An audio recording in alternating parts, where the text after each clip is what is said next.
Evening বন্ধুরা, তোমরা সবাই কেমন আছো? আশা করি তোমরা সবাই ভালো আছো আর আমিও ভালো আছি। আমি তোমাদের সঙ্গে দুইটা ড্রেস শেয়ার করেছিলাম মিশো থেকে আনা। তো আমি বলেছিলাম যে আজকে লাস্ট পার্টি 16 মে। তো আজকে আমি যেই ড্রেসটা পরবো তোমাদেরকে দেখাবো। কেন কি আমি মিশো থেকে দুইটা ড্রেস অর্ডার করার কারণ, মে মাসে 3টা পার্টি ছিল। একটা ছিল 12, একটা ছিল 13 আর একটা ছিল 16।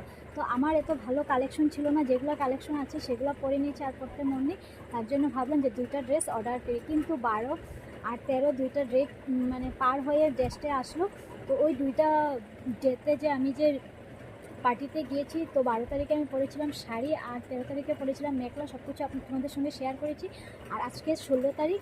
তো আজকে এই মিশো থেকে যে দুইটা ড্রেস এনেছি, তার মধ্যে এই ড্রেসটা আমি পরলাম। তো ড্রেসটার কালারটা খুব লাইট, আমি লাইট কালারই পছন্দ করি। আর হাতটাও প্লেন, এখান থেকে অল্প সাধারণ কিছু কাম আছে আর এখানে অল্প কাম। আর এই দেখুন চুন্নি,